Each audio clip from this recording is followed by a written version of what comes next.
Dr. Anna Cabeca, an OBGYN, fellow American College OBGYN, several books, triple board certified. Why don't you tell us a little bit about yourself for our listeners and watchers today so we can get inspired by the amazing energy that you're sharing? Oh, yeah, thank you. It's been a journey. I've always been an advocate for women's health, and at a young age, watching my mom go in and out of hospitals, and then realizing I was 16 when I realized that the surgery they were planning to do on her was based on research done on men. And that was cardiac bypass surgery way back in 1980s. So I wanted to understand, I wanted to research, I wanted to understand women's health, and it led me into gynecology and obstetrics. And Jake, one of the things that that's surprises many people is that I was a National Health Service Corps. So I was blessed to have that pay for my medical school. And then from there, Robert, I went on to practice in a solo practice in small town Georgia, Southeast Georgia, an area, Brunswick and McIntosh County. And for some people, I was the first specialist female doctor that they'd ever seen. And I had to get creative and conservative in my medical approach and care. Plus, when you are the sole physician for a patient, you recognize very quickly what's working and what's not working. So let's see, where did you grow up and what got you to go into medicine in the first place? Yes, I grew up in Pennsylvania, in Doylestown, Pennsylvania. And I always wanted to be a physician. Like at age 6, I was saying I was going to be a pediatrician. Wow. And that just aged like with me. So from pediatrics, I went to women's health and OBGYN, and now I do menopause health. So it's just following me right along. Wow. But I was inspired because I, was in and out of doctor's offices with my mother quite frequently. And so that really led me to be a women's health advocate. And I went to medical school in Miami at Nova Southeastern University. And then I went to residency in Atlanta, Georgia at Emory University. And in between, I did work for the U.S. Navy. I did physiology research with Navy divers and hyperbaric medicine. And I worked on my master's in public health at George Washington University. So there are a lot of in between getting me there. Were the in-between sort of stepping stones to get you there? Or Yeah. It sounds like you had some interest in these things. You were in the National Health Services Corps? Yeah. So when I was graduating college, I felt like there was so much I didn't know.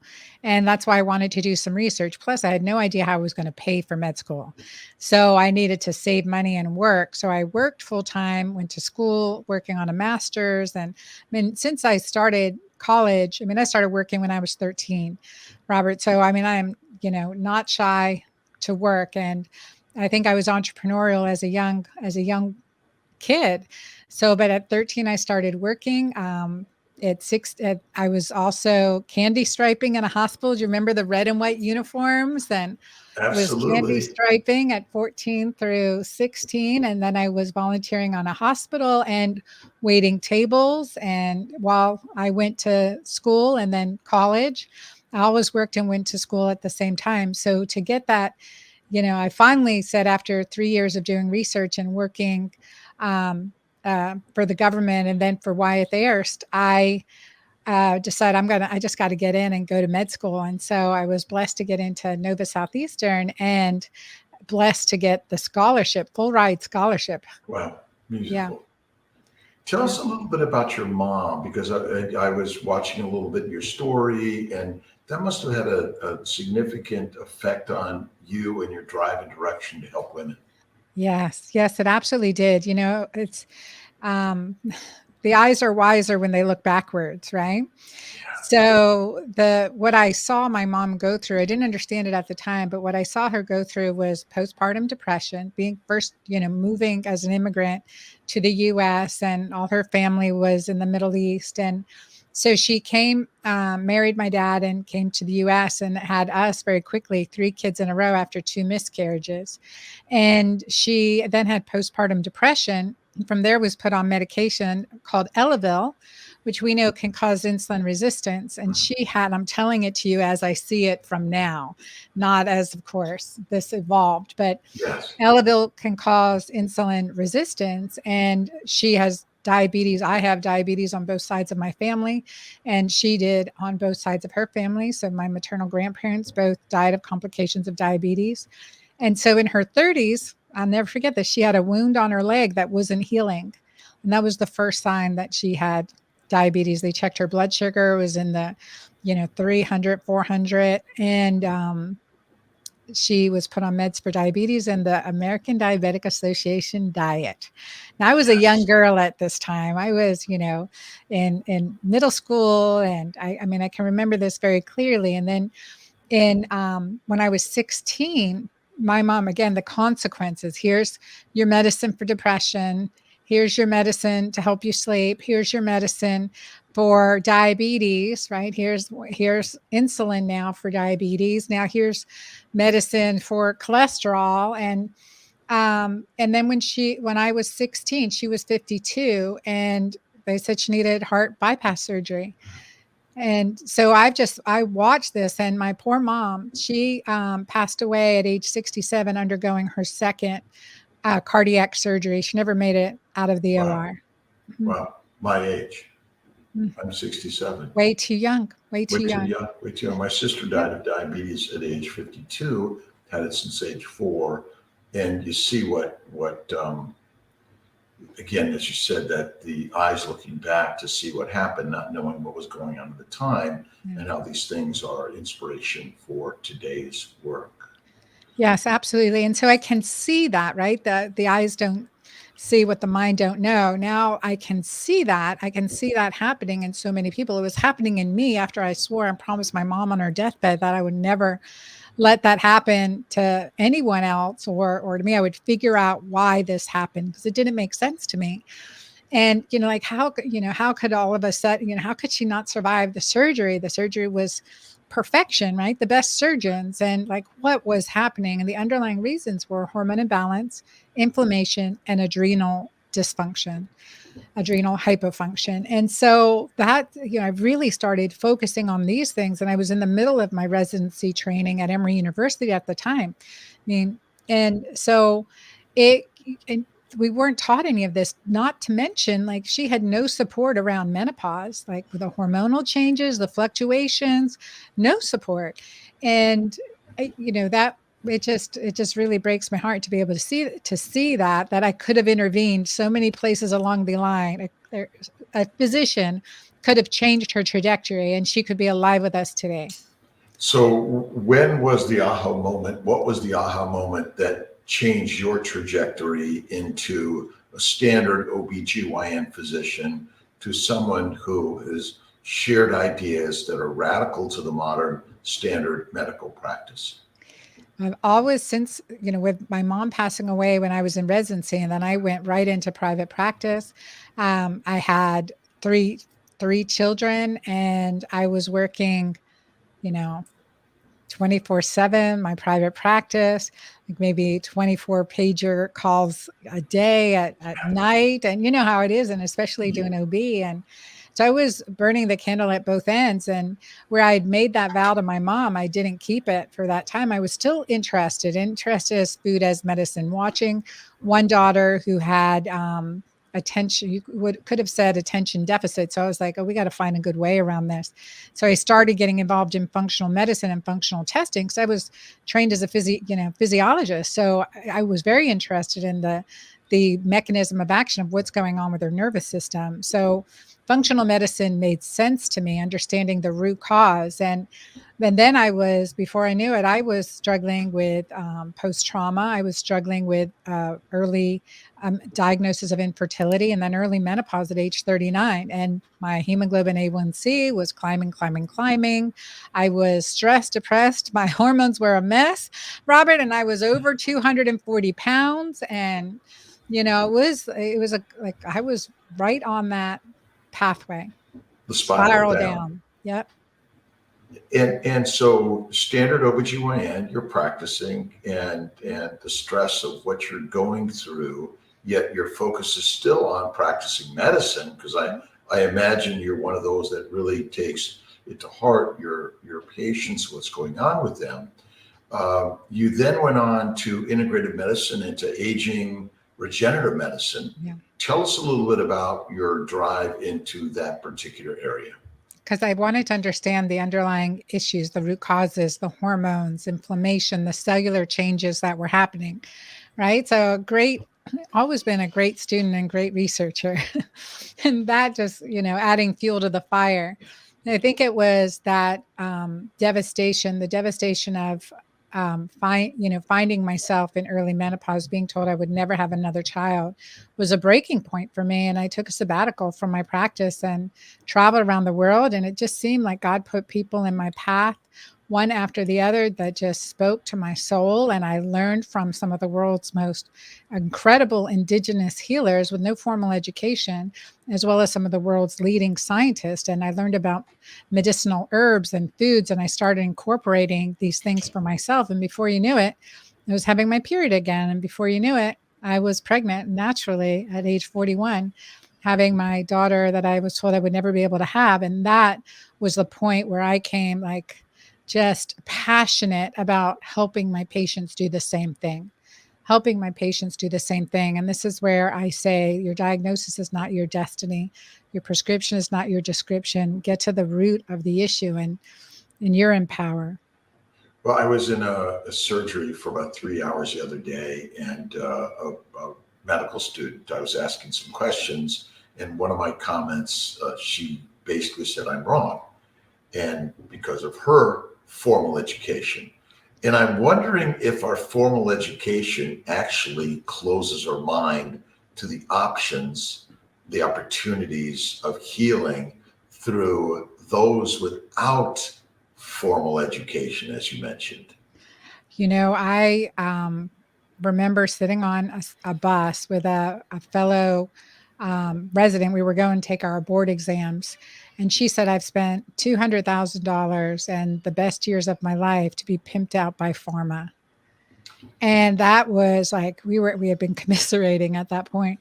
And I was like, absolutely right. Like, we have only been given tools that are not designed to cure the underlying cause of the problems. That was the uterus, an innocent bystander, and underlying hormonal imbalance or inflammation. The uterus doesn't cause the need for the hysterectomy per se, right? The underlying hormonal imbalance, insulin resistance, toxic overload, those are what causes the need for the hysterectomy. But it's been a long journey to learn how to reverse all of this. And I've seen it over and over again. So, on your journey around the globe, taking some time off from your standard medical practice, what was the thing that you learned the most on that journey? Oh my gosh, there were so many things. What the first thing that comes to mind, because there's certainly all the health pieces and the healers. There was the first thing that comes to mind is when I was in, I spent a little bit of time with a Native American shaman, an Andean philosopher, and an Indonesian healer. And at this Indonesian healer in Ubud, Bali, Indonesia, we'd gone there to see him, and I had the two of my daughters with me, Amanda and Amira. They were 9 and 7, and my husband at the time, Troy. And he was just looking at us and looked at my husband, and he said, "Oh, you've got back issue." He feels his foot and there's this sharp pain. Yep, low back issues. I mean, that's his clinical acumen. And he looked at me and he said, "Well, what are you worried about?" And he put his hand on my head, and there was this tender part at the top of my head. So everyone listening can put your hand on your head and press down. But my top of my head was so tender, it doesn't hurt at all now. But I remember that, and I said, "Oh my God, what's that mean?" And he said, "You worry too much. You worry too much." I thought that was interesting. So I had to look up the innervation of that area of the scalp and what nerves that was associated to. And it's the primal, right? Our pineal gland. So what happened? So then he said, I said, "Well, I'm menopausal and I was told I would never have another child." He says, "No, you worry too much." Your ovaries are fine. You worry too much. And a couple months later, I was pregnant. So what are So we it told missing? me, Go ahead. Go ahead. yeah, yeah, it just told me like there's an energy field to our bodies, right? And I learned from these three different philosophers that the breast hold the energy of relationships, the liver, the energy of anger, the pancreas, guilt, the kidneys, fear. All of these very different people and cultures were saying the same thing. And so putting that together, of course, makes that's interesting. How is that connected? In osteopathic medical school, which I learned, we really learned the neuroanatomy of the body and the innervation of our, the whole body is connected through the fascia, and the innervation of one part leads to leads to another. It always tells us something. But beyond that, there's the energy body, right? And so I was very fascinated by this experience, and it's made me look at all types of traditional medical practices as well, and how we have to get our energy body into alignment so that we can have true health, physiology, and welcoming of a new life into us. And our acceptance of this new life is such a big challenge because change is our hard part. And I'm curious a little bit about going to osteopathic medical school, but then we're thrown into this standard traditional way that you must practice. So these ancient ways of energy work and all the connections between the nerves, the muscles and the organs. How did we lose that? How did we lose that? I mean, we look at the war that happened between DOs and MDs, right? And the wars that happened between the medical associations and chiropractors. I mean, they were just, slam campaigns against them. And now we're really looking, oh my gosh, in traditional Chinese medicine, acupuncture. We may not understand the how yet, but we know that there's good science behind this. And there's certainly good tradition behind this. And we are more than our physical body. We are an energetic body. And I know that through, many personal experiences as well. And that is, and science tells us this. And I think that's the power. How we lost it. It's a function of power play and manipulation. It's not inspiring the healer and the empowerment of an individual. I think about this, Robert, like 500, in the Middle Ages, the Bible wasn't allowed to be translated so the common man could read it. Well, American Association does that now. Like, they don't want you to understand how to read your own lab test. Imagine how powerful that is if you knew your own lab test and could follow them and improve them. I mean, that should be, every person should be doing that right now. Which is the magic and miracle of social medicine, which is social media, which now allows people to communicate in ways, although there's still a little bit of something trying to prevent us from doing that, because if you don't have a license in every state, all these yak laws that may restrict you from sharing ideas. And now, basically, when I was in medical school, there was no internet.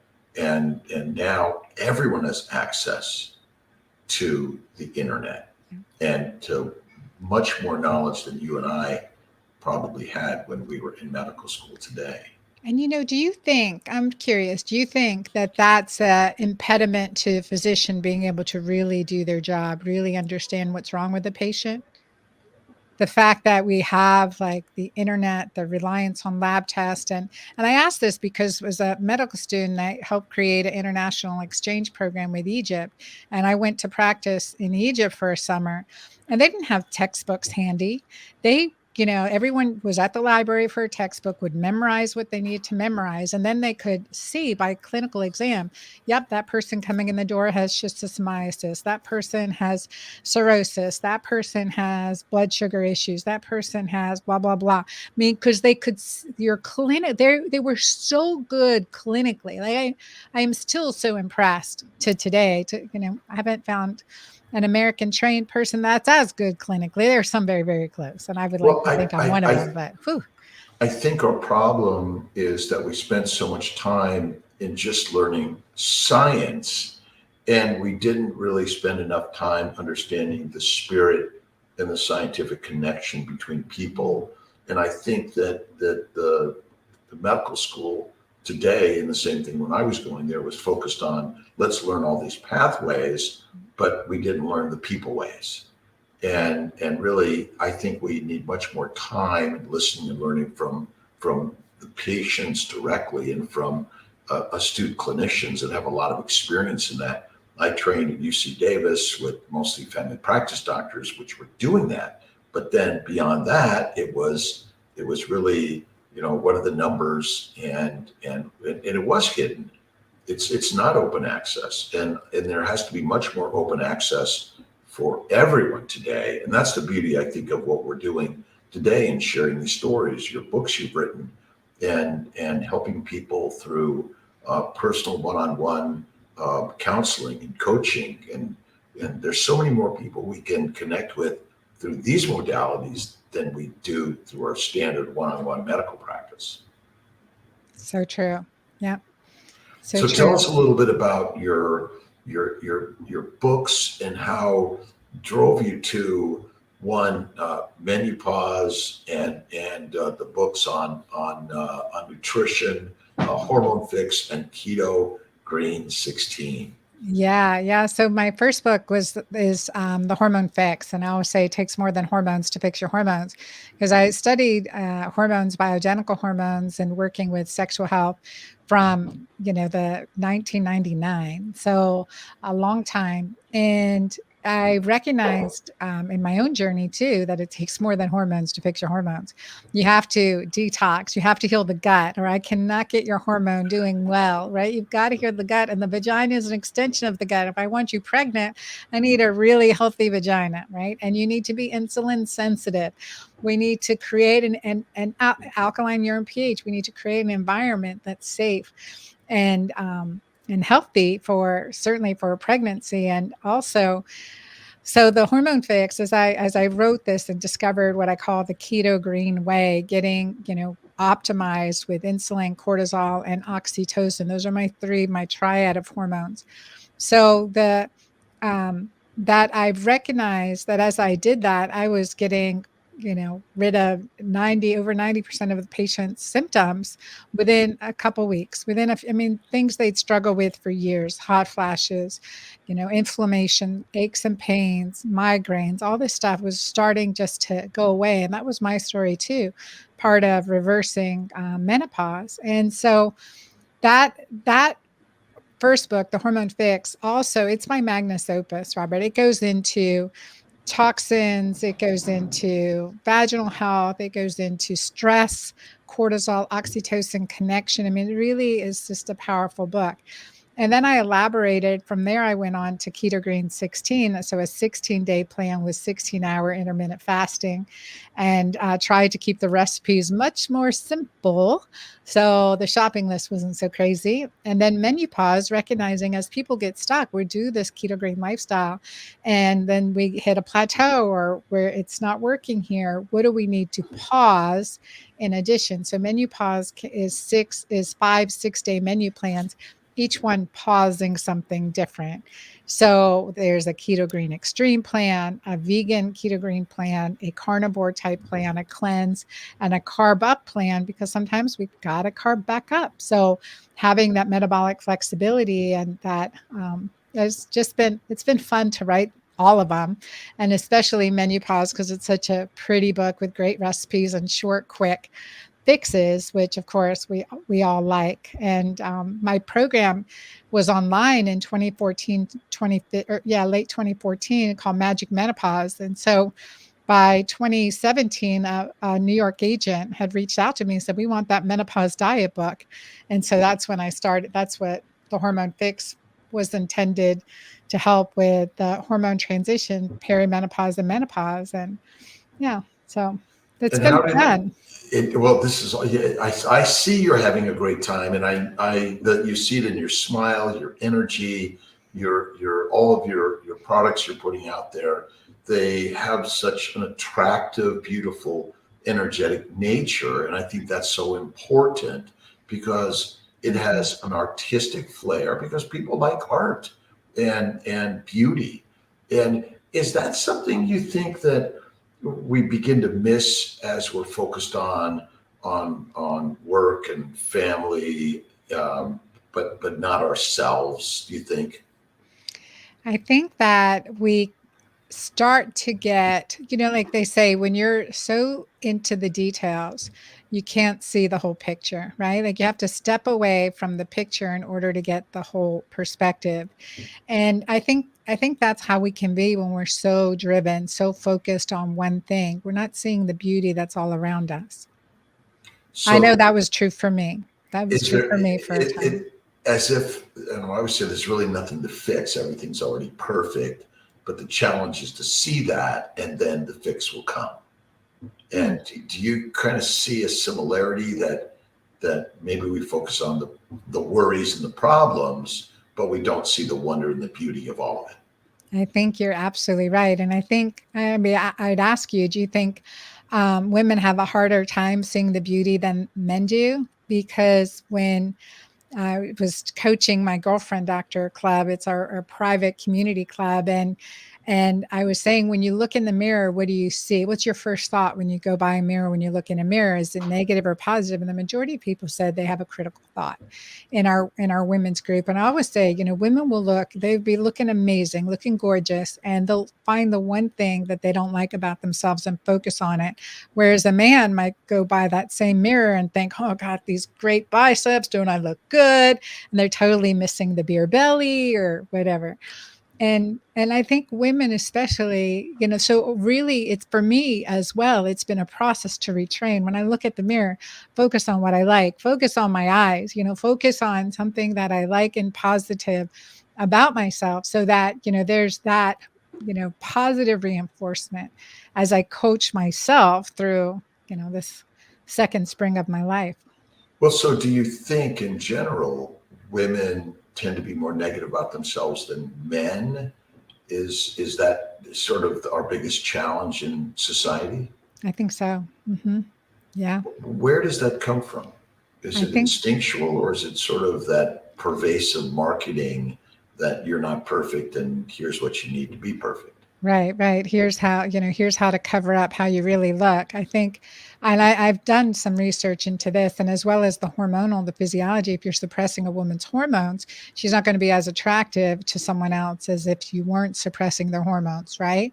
So that's the whole thing about being on birth control during the time of ovulation, or if there's other sense, the olfactory being involved. Are you going to make a choice based on a false stimulus versus your own true nature? And when that fog lifts, then where are you at, right? So there's a lot of research and science that's been really fascinating to look at. And so I think that's part of it. But I also think we are the great consumers. And so, like, why buy anything if everything's already perfect? If you already look perfect, why would you want something additional? Certainly, like I would say, adorn, dress yourself up, have, feel that you are beautiful to accent your beauty, but not to cover it up. Not to cover it up. And we are sold that, and especially as women, as we get older, what's the latest laser? What's the latest Botox? What's the latest, and I think about that. I had a med spa, early on in my medical practice. And now I'm like, I haven't had Botox in several years, and I'm trying to, own my aging and my grace and enjoy my laugh lines and smile lines. And it is something that is a constant daily discipline to focus on all the positives. So you mentioned about inflammation, about nutrition, and hormones.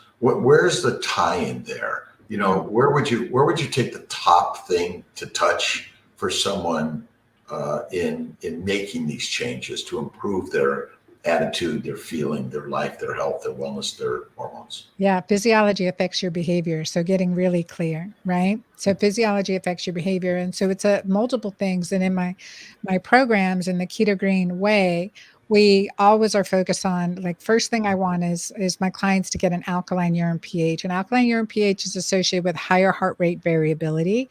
It's associated with low inflammation and hormone balance. And when we have an alkaline urine pH, usually cortisol's in check, because cortisol, even with the best diet and everything else, if you're have stress and your body's pushing out cortisol, that's an acidifier. So it increases hydrogen ion secretion across the renal tubules and will create an acidic urine pH.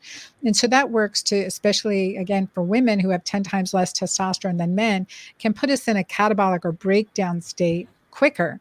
So I have clients check urine pH, get alkaline, follow with diet and lifestyle, and how you can manage cortisol by increasing oxytocin. So things, focus on the positive, do what's fun, laugh, experience pleasure, and so many ways that we can increase oxytocin. I say we need a daily dose of oxyplay every day. So that's that. And then the intermittent fasting and no snacking with a keto-green approach to eating, it's to manage insulin. If we can't manage insulin, I have a very hard time getting someone pregnant. Just by changing, timing and carb content, that's so helpful in creating that insulin sensitivity. And we manage that. I mean, my hemoglobin A1C was at 5.7. It was probably higher after that, but then now it's at 4.8, and I'm like 10 years older. So that's how powerful not just what we eat, but when we eat really is to reverse aging. What's your thoughts on hormone replacement? I know you've talked a lot about bioidentical hormones. Is there a place for these things in a woman's life? Yeah. Yes, absolutely. Especially perimenopause and beyond, right? Perimenopause, menopause, and postmenopause. Balancing the hormone is critical. And I like to say that I practice hormone replenishment, not replacement. I don't want to suppress your own body's natural hormone production, which is often what we do when we're doing high dose testosterone, when we're doing birth control pills. It's suppressive therapy. And then what happens when you're off that, right? You get into a quick downward spiral. And so I like to number one, empower your body to heal, to produce its own hormones naturally, and cleanse those receptor sites. So detoxification, adrenal adaptogenic support, and then balance with balancing with supplements, herbs, and diet. Again, insulin sensitive, manage cortisol. Then we have more of what our body is producing, because if we're in a high stress state, we're going to deplete progesterone, DHEA, estrogen, and testosterone. Just by managing stress, our progesterone, DHEA, estrogen, and testosterone are at higher levels. So that's like the first thing, empowering our body to produce its hormones. And then supplementing beyond that. I'm big on bioidentical progesterone and pregnenolone. I even created a formula that combines the two with some natural anti-aging tripeptides, because if you're going to put something on your skin, let it do other good skin stuff, right? Yes. And then my Julva cream for anti-aging for the vulva has DHEA and alpine rose stem cells. So that's a good combination to help. So DHEA support too, and then estrogen and testosterone as needed. So it's it's a balancing act, but that, with the whole concept of making sure we're clearing our receptors, decreasing our toxic burden, empowering our gut microbiome, and our adrenals to produce as much as we can naturally. So you can find all of this information, your Hormone Fix, the Keto-Green 16, and the MenuPause, and then on your website has a lot of courses and community for people to join and learn and make the changes. Yes. Yeah. So fasting, tell us a little bit more about what your thoughts and ideas on fasting, and what type of time frames that you generally recommend. Do you recommend it to 2, 3, or 4-day fasts, or really some other formulas? Tell us a little bit what your thoughts are. Yeah. So we've kind of incorporated fasting into all my programs. Intermittent fasting for sure, 13 to 16 hours. And women, I like them to break fast by 10 a.m. In the morning, and start fasting again in the evening, preferably by 6 or 7 p.m. They do really well that way. So a 13 to 16-hour fast. And I also like, flexible fasting. Sunday's always a one meal a day for me. So that's an extended fasting day, a full fasting day, or one meal a day type day. So that is like my spiritual and physical practice on Sundays in general. And then after, like with all my programs, Keto-Green 16 ends in a 3-day fast. Now it can be just shakes and bone broth, just to kind of like your first step, getting into not eating solid food and Yeah. chewing. And then it can be a water fast. And, I've done all kinds of fasting with my groups and in my own life. And typically 3 days, I've done as much as 7 days. But I found too, there was a practice, and I wonder if you've experienced this too, but at some point, like, it was doing too much fasting. And that also created more of um, a decrease in metabolic rate. And so you can fast way too much. And especially, again, being careful around your menstrual cycle and perimenopause, menopause, really watch that. So that concept of flexibility, and that's why there's a carb up plan in MenuPause.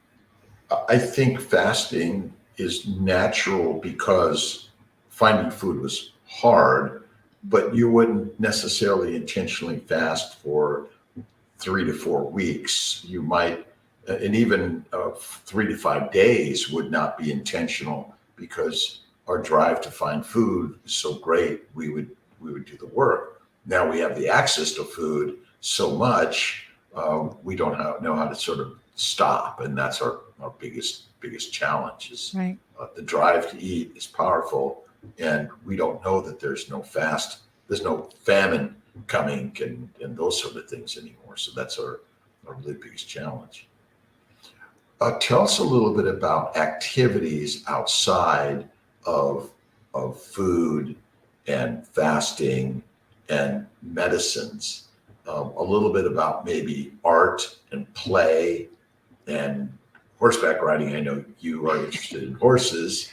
I used to ride, and my sister was really big in horses, so I know it's a magical sport and practice and in relationship with this beautiful animal.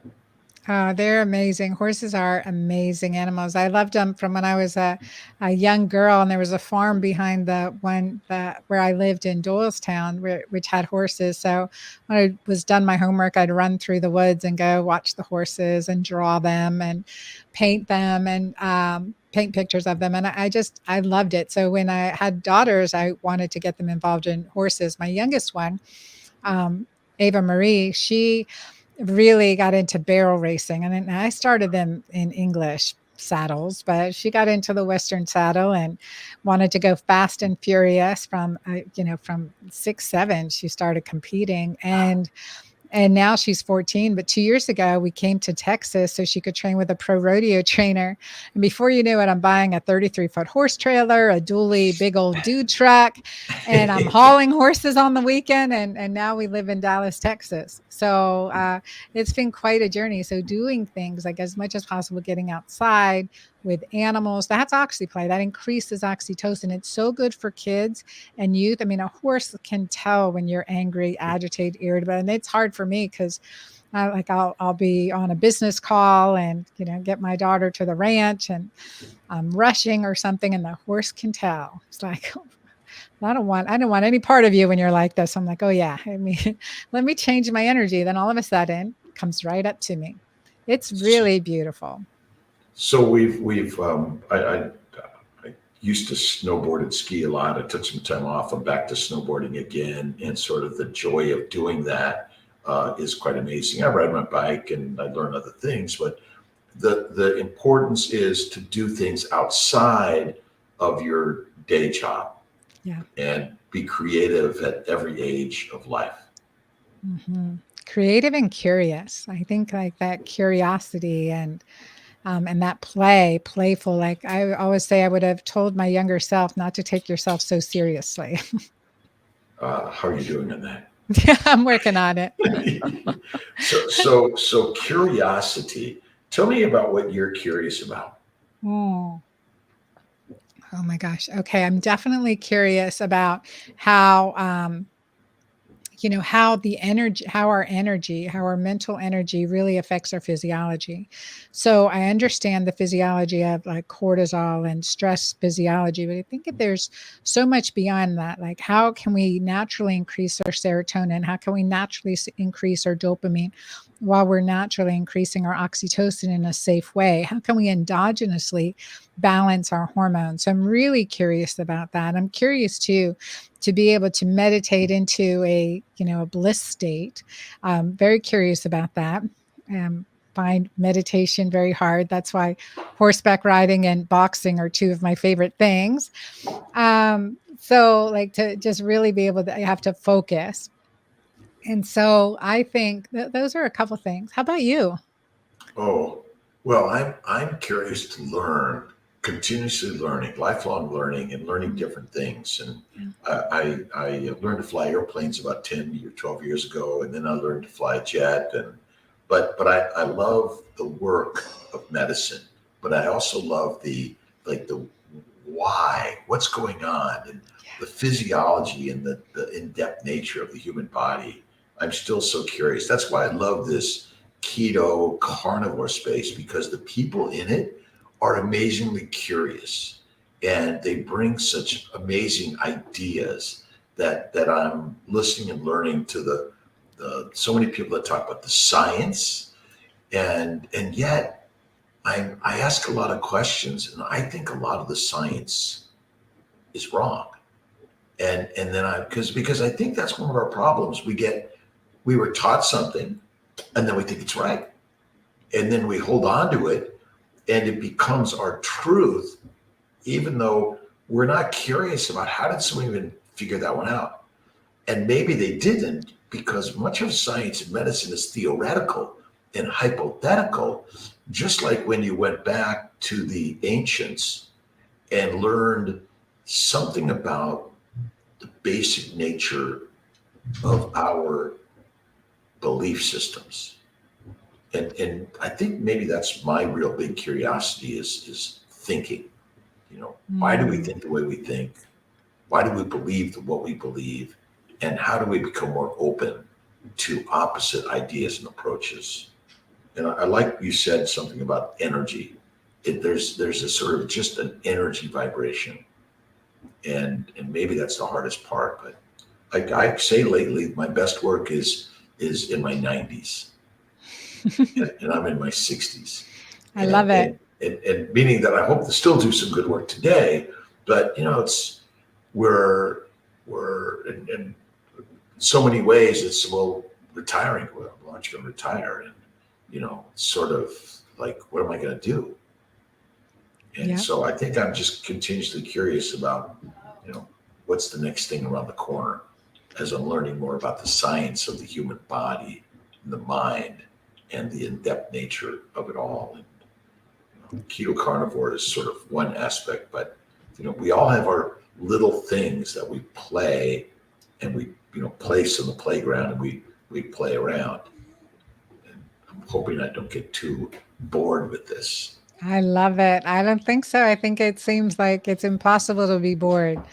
Um, really, like, especially when the way you're thinking and the Yeah. way you're curious, you're observing. And when it just comes to our thoughts, right? Like it says, we have 60,000 thoughts a day, and a strong percentage of them are negative. So just even understanding where that comes from and being able to catch yourself and retrain, like how much more positive force can we be with a positive force, higher energy, higher vibration, what an influence that will be. But to ask why, and I think go back to your question, like what happened to our medical education, that we suppressed that asking why. It's almost like, okay, just know the answers to this test, but don't think for yourself. Why is this happening? Right? This is what you need to do as a quick fix, but why is this happening? I think that's, we take that to our daily life. We have to ask, oh, you know, what is happening today? Like we see this with my new grandbaby who I was blessed to deliver. So I got to deliver my granddaughter. And when like she's like very simple, right? Babies are so simple, but there's always a why. Like, why are you crying? You're wet, you're hungry, you want to be held. I mean, it's very simple. We have to Well, ask why versus here's a pacifier. That's in, standard in, medical practice. and in medicine, we're driven to know the answer. Yeah. And if you don't know the answer, something's wrong with you. And this idea that some patient asks us a question, or we're another colleague, we've got to know the answer, and we have to sound right, right? So we're trained to not only think we know it, but sound as if we know it. And rather than saying, I don't know that answer, that's a good question. Let's find out. And one of the problems with modern medical school, the same we went, and a good friend of mine is his son, and we're good friends with him, is in second year medical school. But the system is just very impersonal, and it's not. I'm not seeing this sort of um, joy to listen and learn and be patient with learning. And that's one of the challenges that I'm finding. What are you feeling and sensing with your clients, your patients, in sort of getting the answer to their problems now? Mm. I think, again, because I've been, I've been in their shoes for the most part, like, and not necessarily dealing with everything they're dealing with, but being at that state, like, I don't understand what's going on with my body. Can you help me? I always like, my approach is what's the one next right step we can take right now? What's just the one next right step we can take right now? And that, that is empowering. It's simple. And then we just go from there. And so for me, there's always one more next right step we can take. It sounds like you're very focused, and I hear the nature of it's solvable, and we're here to help and listen and learn together. Yeah. And we've all been through it in some way, and it's in a sense it's going to be fun in the process of the why and the how, because it shouldn't have to be daunting and hard. No, it shouldn't. It shouldn't. And yeah, but one of the things that I started this practice, it's based on Saint Ignatian spirituality, and it's the spiritual exercise of Saint Ignatius. But I do like my watered down Cliff Note version, and so it's part of my morning daily practice in the morning. Is like first focusing on, again, the way we start our day is sets the theme for the day, the essence for the day. So I start the day with this, like, what am I thankful for? That's first. But where did I see love yesterday? Where did I see love? Where could I feel love? Like my granddaughter just giving me a hug and just putting her head on my shoulder. I mean, oh my God, I could just hold that thought and just feel that love. And then where did I laugh? Where did I laugh yesterday? Or where could I have laughed at myself more? So that bringing those thoughts into your being, the first part of your day, when you first, even before I open my eyes, I ask myself those questions because I want that energy as I start my day. And that's powerful. That shifts your physiology for the whole day. So that Love. play, bringing in that play, that fun, that laughter, that love. So many people have sort of been ingrained with what's wrong, Yeah. and helping us all see the beauty of what's right. Curious on how you integrate faith and spirituality in your practice and your patients' conversations and practices. Yeah. So I think that, if you get to know me a little bit, you'll hear me mention God, and you'll hear me quote a scripture here or there or something that is just reinforcement to me. And because there was a time when I had, after we lost our son in a tragic accident, I had no faith left. And I fought with the concept that there was a God, a benevolent spirit, out anything outside of what was physical and at the moment. And so I've come full circle again. And I wouldn't be here today without my faith. And I don't just believe there's God and spirit and this amazing loving energy. I know there is, and I'm witness to it. And I always want my clients to have hope, whatever their spiritual beliefs are. I want them to have hope. There's something bigger than themselves. And we are energy bodies. We're not just physical bodies. And Aristotle said it the best. He said, when the soul is ailing or hurting, the body hurts. And when the body is hurting, the soul is hurting or ailing. And so true. And I know this because I went from being very positive, la joie de vivre type of personality, a good Catholic girl, and trying to do everything right. And the worst thing imaginable happened to me and my family and my baby. And I went from like where I was a magnet for positive energy to the darkest, deepest energetic space. And what I recognize, Robert, is that energy, that PTSD energy is that negative. You become this negative vortex. So more negativity comes. What happens next? Building collapses, something happens, your marriage collapses. I mean, there's, you're fear-based, you're, you don't sleep, and you have all this negativity. The daily practices that I incorporate now is like pulling yourself up by your bootstraps, essentially, to get out of that negative downward spiral and live a positive high vibration spiral like that. And that magnitude, when you're in this state, love magnifies, right? I'm in the best relationships of my life with my daughters and people around me, and that magnifies. But it can be a discipline and a practice, especially if we've had trauma and loss and grief. Yeah. It's like feeding the body with food and air. You need to feed the soul with the faith and positivity that the good Lord has given us, even though the challenges are there for each and every one of us in one way or another. And how do we love, laugh, and learn from each and every one of these experiences? Yep.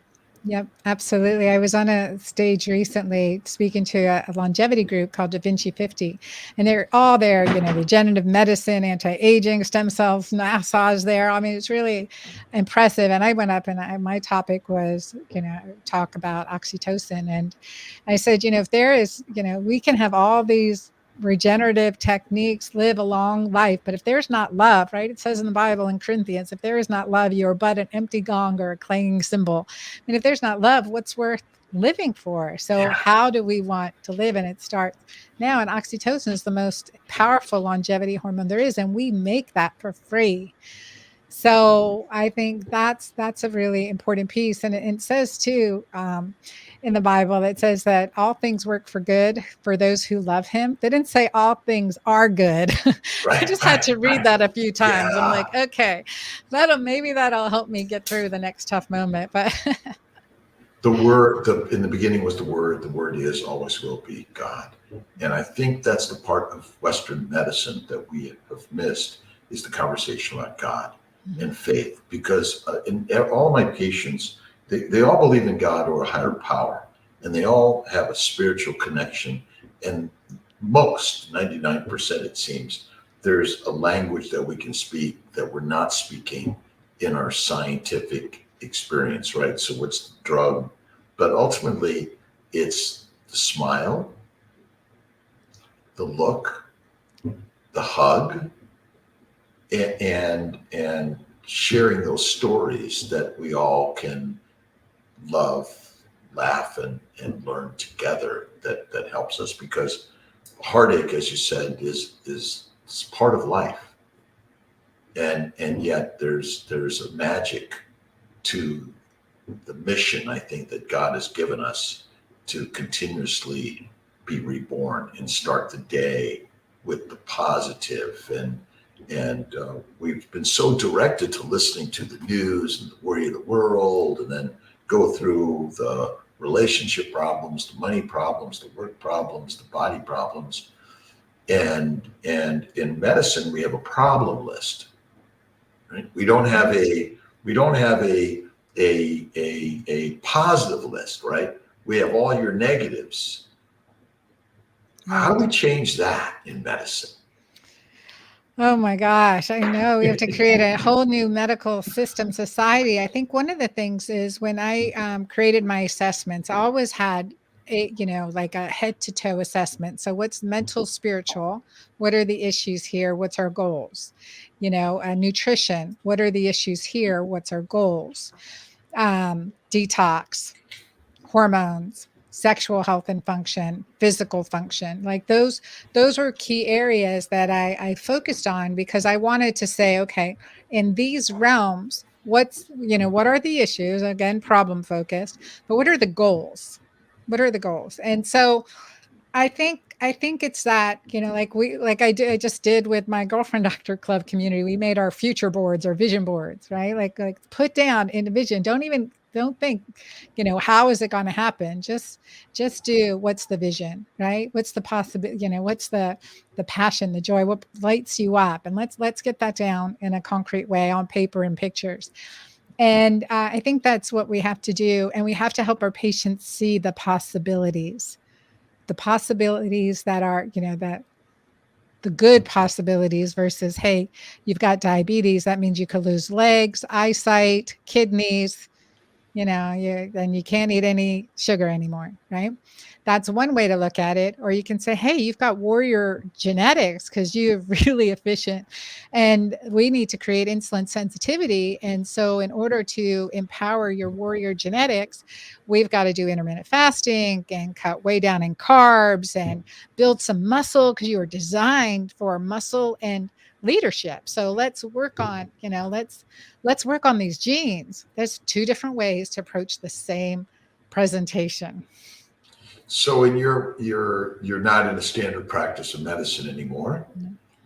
No, no, no. And tell us a little bit of what that like was to jump away from that and into this sort of new endeavor you've been doing for 10 plus years. Yeah, yeah. So originally, through my own journey, when I reversed early menopause, I kept my standard practice. I tried to do standard within the insurance realm and have a concierge practice at the same time. Then I went to straight concierge because you can't mix the two. And I could tell you, insurance companies came after me for integrative testing and, looking at organic acids. This is in the 2000s and, it was 2010. And yeah, so I got under fire for some of this stuff. And I was like solo practice helping my patients get off medications and, I was avoid surgeries. I mean, it blew my mind.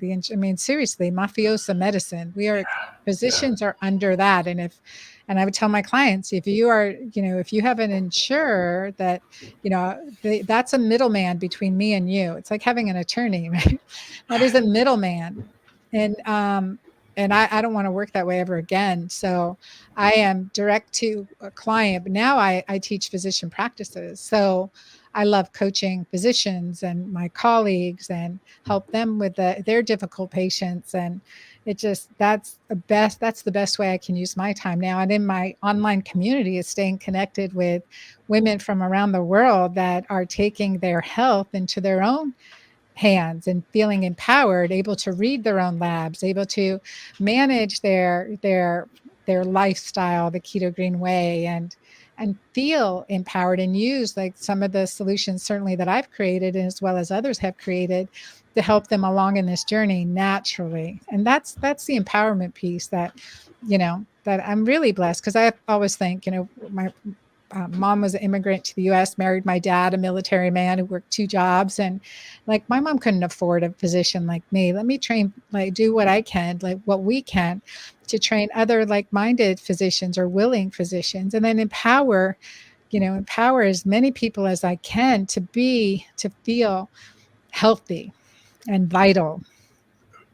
We need to be our own advocates. Mhm. And again, all of us. Now, I'm not speaking as a physician, but just speaking as another human being. And the knowledge of health and wellness is no longer just for the doctors. Right. It's for everyone. And this knowledge of healing that you're sharing through your podcasts, your girlfriend, doctor, show, which is really amazing, and keep on sharing these ideas, because the shining lights will begin to turn on that have been dimmed, and we, we've been brainwashed to stand in line to get the answer, when the answer actually shines within all of us. And you mentioned the leadership, the DNA that we all have, and we're born with that DNA. Yep. And that's the magic, is that the DNA is the same for all of us, and we have that capability. But we have to see the light, and you're sharing that light. And I'm so appreciative, Dr. Cabeca, that you've come on to share this.